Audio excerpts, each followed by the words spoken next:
So it is July 5th, and this is the view from the campsite with the sun rising. I don't know if you can see in the dark, but camped in this little field at the top of Lehigh Gap. I think I showed it last night anyway. And this valley is just covered with low-hanging clouds or fog. You can see some ridges in the distance. And last night, as far as you can see, all the way to the top of the back ridge line, all the way across the valley, by where the sun's setting, there were just hundreds, maybe even thousands of people lighting off fireworks. And I really can say I can't think of a better spot to have watched them from. Top of the climb out of Lehigh Gap. There was just this perfect spot. So it was a bit of a short day yesterday. Definitely worth it, and get packed up soon once the sun rises maybe, and eat some breakfast and get going for today. But I thought I'd show this nice scene for sunrise and reminisce on how great the fireworks were last night. Alright, so just leaving the camp spot. I stayed a little bit longer. I was hoping the sun would rise and get on my tent, because my tent is soaked with condensation. I bet probably at least a few ounces of extra weight from all the water, and if I have to use it again tonight before I can dry it out, I'll be sleeping in a wet tent. But I don't know what else I could do. It's supposed to get up to 85, and I've still got a little over 3 liters of water, but it's 20 miles to the next source that's not a half-mile off trail. But in all likelihood, there will be some water caches. There's a bit of trail drama. A guy has been doing water caches for quite a while, and apparently the locals have been complaining that it's litter and unsightly, but my guess is it's just somebody with nothing better to do.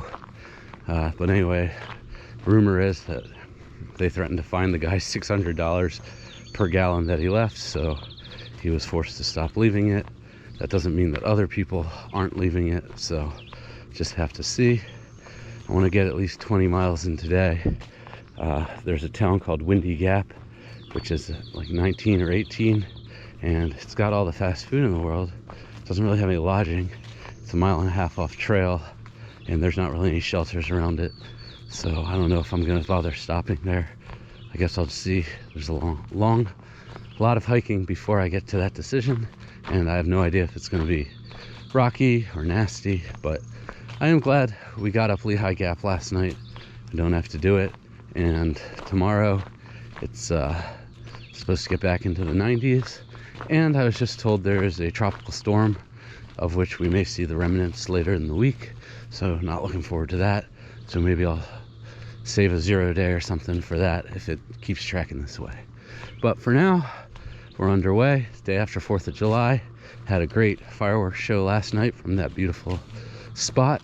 So all around, it was a good idea to camp there. Oh, one other thing. We had to rescue a food bag today. I won't go into the details of a PCT hang, but essentially Pikachu, who I was camping with, her bag got stuck because she did a PCT, and the D-ring looped around the rope, which basically locked it into place, and that's not good.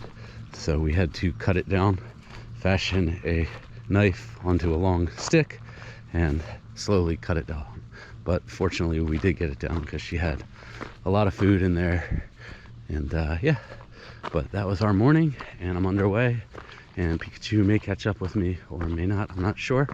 But it was definitely good to do some of those rough spots yesterday with her, and the campsite was great. All right, I'm rambling. I'll get going.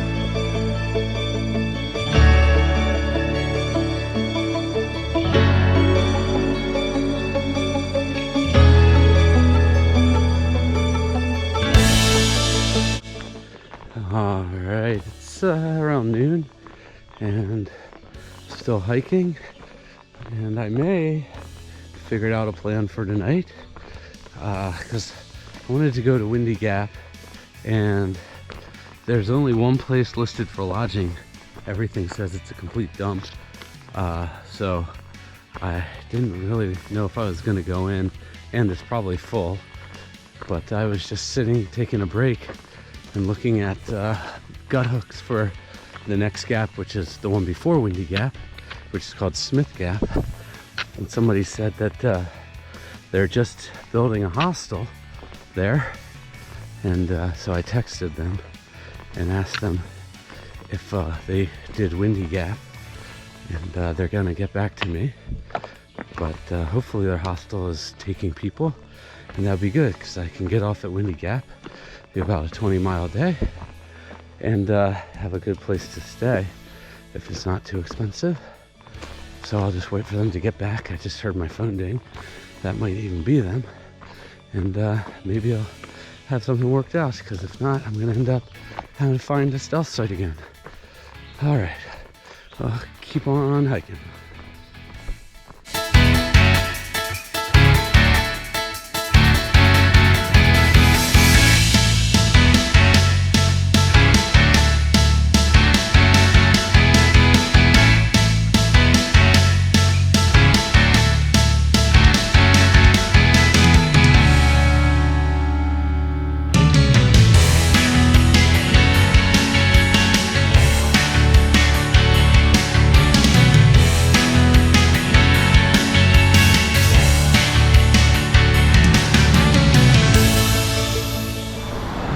I made it to Wind Gap, and I was trying to do a quick resupply. I was gonna do McDonald's, and I was gonna see, oh, it all worked out as far as that hostel, but he's coming to pick a couple other people at 5:30.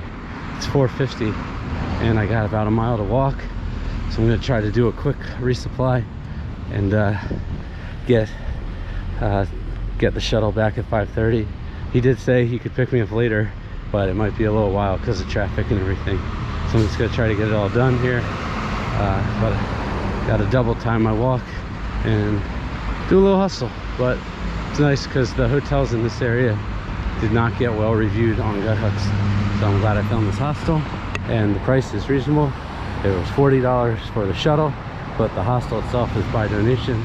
So once you add it all together, I'm sure it'll come out to a reasonable amount. All right.